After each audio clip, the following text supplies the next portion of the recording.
amores! Como é que vocês estão? Ah, que bom! A tia também está bem. Hoje nós vamos para mais uma aula de ensino religioso. Na nossa última aula a gente viu sobre as religiões, né? Vimos essa liberdade de escolha que nós temos, graças a Deus, aqui no Brasil. Vimos que tem alguns países que não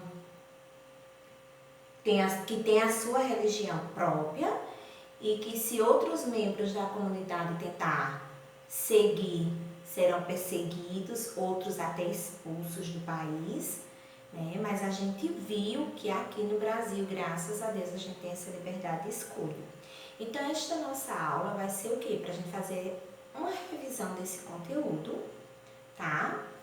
E para isso eu quero que vocês peguem a tarefinha que a tia passou na aula passada, tá? Que tem aquele texto. Vamos fazer uma pequena revisão, certo? Desse assunto, fazendo a correção da nossa tarefa, tá bom? E depois a tia vai dar alguns avisos no final da aula, certo? Então vamos prestar atenção, porque se você respondeu essa tarefinha errada ou teve dúvida, então agora é a hora de apagar e responder corretamente. E aquele que não fez, vai fazer e me enviar, tá bom? Porque a tia ainda está esperando tarefinha de alguns alunos aqui dessa turminha que não entregou essa tarefinha, tá bom? Então a tia fez um texto, colocou um texto na atividade de todo aquele conteúdo que a gente falou, né? Que a gente já viu falando sobre as religiões, certo? Que o ser humano, da forma que ele foi feito, né? Ele foi programado para crer em algo sobrenatural, em algo divino. E é sobre isso que vem falar a primeira pergunta. A primeira pergunta diz assim: explique com suas palavras por que se afirma que nosso cérebro é programado para crer em algo. Então é só vocês relembrarem daquela explicação que a tia deu na aula, né? Nosso Criador, quando Ele nos fez, Ele colocou uma parte no cérebro, onde o nosso cérebro é programado para crer em algo superior, em algo divino, em algo sobrenatural, que seja maior do que nós. Então, mesmo independente do que seja, a gente sente essa necessidade, mesmo que a gente não conheça Deus, que a gente não reconheça Deus como o Todo-Poderoso Criador do Universo, mas a gente é programado para crer em algo superior a nós. E foi aí os exemplos que eu dei para vocês da questão dos índios, que não tinha esse conhecimento de Deus, né? Porque só depois que os portugueses chegaram aqui é que eles foram sendo modificados, né? Os portugueses foram trazendo a sua religião para cá, mas no início da nossa história, os índios, eles eram ser humano e eram programados para quê?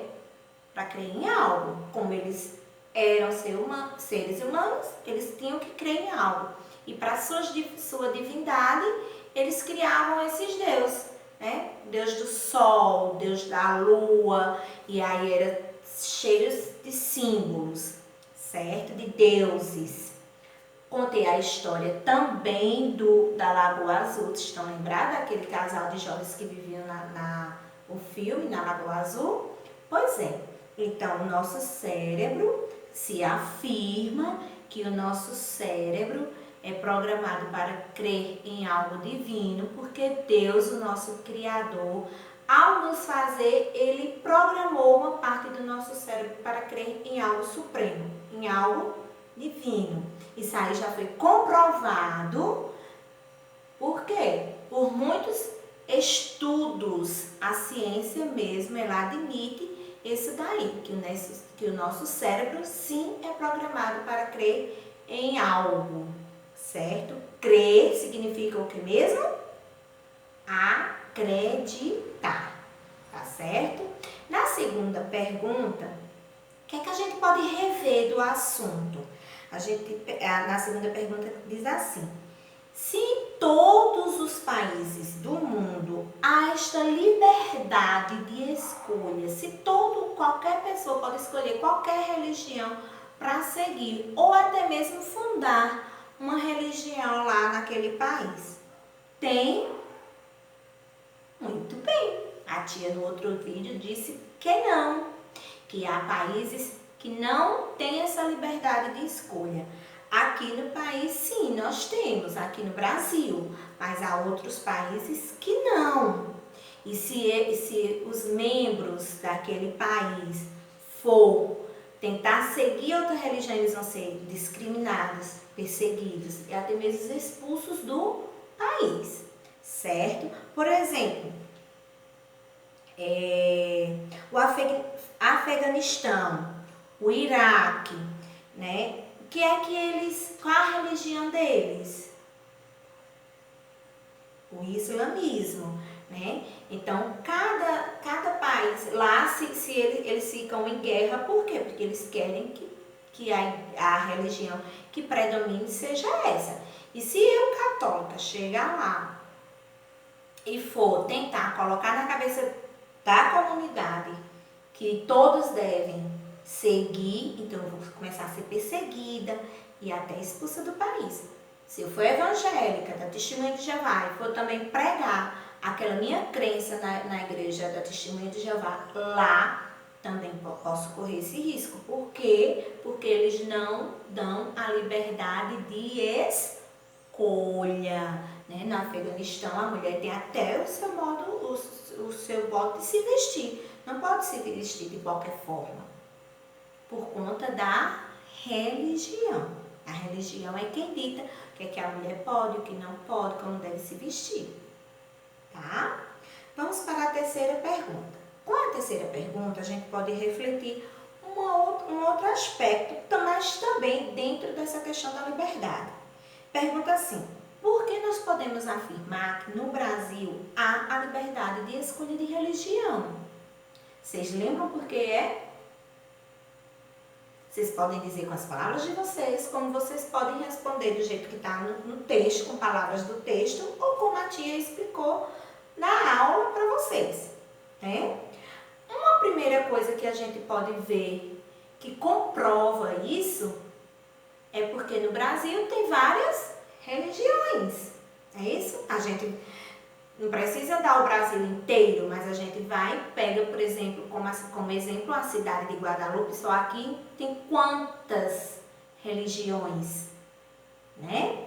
Catolicismo e protestantismo, ou seja, as igrejas evangélicas e a igreja católica. Mas são quantas que já existem aqui? Imagine no mundo inteiro, no Brasil inteiro, quantas religiões não existem, né? Então, a Constituição, outro aspecto que a gente pode afirmar que no Brasil há essa liberdade de escolha, é que na Constituição garante o direito do cidadão escolher, ter essa liberdade de crença, de crer naquilo que ele acredita, na religião que ele acredita, certo? Seja aquela formação que a minha família dá ou a que eu quero seguir, tá bom? Então, o que a gente pode afirmar, porque no Brasil tem essa liberdade de escolha, é por isso. Primeiro, porque a Constituição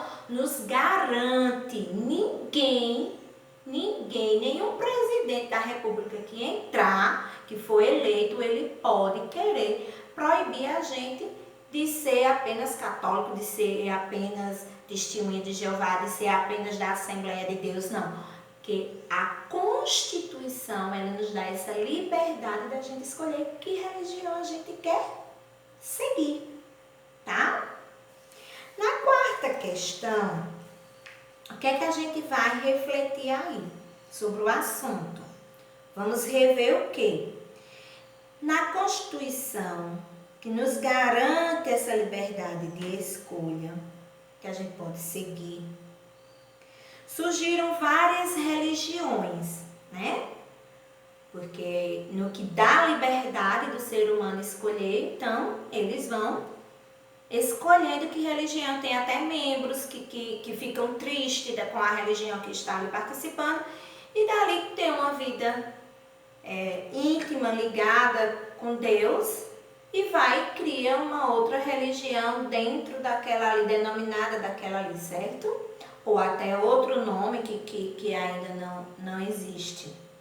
Então, vocês iriam fazer o quê?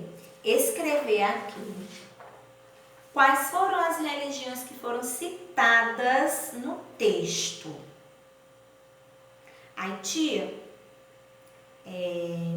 eu posso colocar as igrejas que tem em Guadalupe com as minhas palavras. A tia deixou bem claro que você vai escrever aqui nessas linhas, nessa questão, as religiões que foram citadas nesse texto da atividade. E quais foram as igrejas citadas, as religiões citadas nesse texto? Se vocês pegarem lá no penúltimo parágrafo, vocês vão encontrar a resposta. Quando diz assim, no mundo existe, no mundo, né? Agora a gente está falando questão de mundo, tá, gente? No mundo existe várias religiões. E a gente pode citar algumas, porque se for citar todas, seria uma lista enorme. Então a tia citou algumas. Resposta da terceira questão. Hinduísmo, budismo, taoísmo, cristianismo, que se divide em católicos e evangélicos, certo? Então, a tia citou aqui 5, aqui no texto, né? Que esse texto não é meu, tá? E a quinta questão? Na quinta questão, o que é que ela vem pedindo para a gente refletir? Ela pergunta o seguinte, na nossa cidade, em Guadalupe, também há várias religiões, assim como no mundo inteiro. Cite algumas religiões da nossa comunidade. Então, você vai citar aquelas que você já ouviu falar, aquelas que você conhece, a que você faz parte. Então, aqui eu não dei números de quantas eu queria e nem de quais eram. Vocês iriam colocar aquelas que vocês queriam, tá? Então, podia ser a Católica Universal do Reino de Deus, a Batista, a Adventista do Sétimo Dia, a Igreja Testemunho de Jeová, a Igreja Assembleia de Deus, a Madureira, entre outras. Vocês são livres para colocar aquelas que vocês querem, quantas quiserem, tá? E a última questão, ela é bem pessoal. Ela vem nos fazer uma reflexão, mas essa reflexão a tia não pode dar a resposta correta para você, porque você é quem vai dar a resposta do seu jeito, a resposta correta, tá? A resposta correta vem de você, de cada um de você que está aí assistindo a nossa aulinha do outro lado. Porque ela diz assim, em sua família também existe esta diversidade de religião. Às vezes, na nossa família, quando eu digo família, pode ser aqueles que moram conosco dentro de casa, como pode ser nossos parentes. Talvez, às vezes, tem família que são todos evangélicos. Evangélicos de que denominação? Da Igreja Assembleia de Deus. Não, na minha família são todos da Igreja Adventista do Sétimo Dia. Então, você coloca. Tia, mas na minha família tem uma diversidade. Tem católico, tem evangélicos. Aí você vai colocar, né? Que tem católicos, tem os evangélicos. E se eles são evangélicos, de que igreja eles são? Né? Essas aí que já foram citadas. Então, você vai colocar, tá bom? Então, a nossa aula de hoje é para isso. E eu não vou passar essa tarefa, não vou passar uma outra tarefa sobre religiões. Por quê? porque eu vou dar o tempo dos coleguinhas que não entregaram a tarefinha dentro do prazo para me entregar, porque nós vamos começar a fazer nossas avaliações. A tia já está atrasada com a avaliação qualitativa, tem que preencher a fichazinha com as atividades de vocês para entregar na escola, tá bom? Então, não deixem de jeito nenhum de responder essa tarefinha, tá bom? E mandar para a tia. Nossa próxima aula de ensino religioso será sábado. Sábado, nós estamos pagando um dia de quinta-feira, tá bom? Lá a tia vai explicar sobre o nosso seminário, que já deveria ter acontecido, mas a tia resolveu adiar um pouquinho, tá bom? Um beijo e até a nossa próxima aula. Até amanhã com a aula de matemática.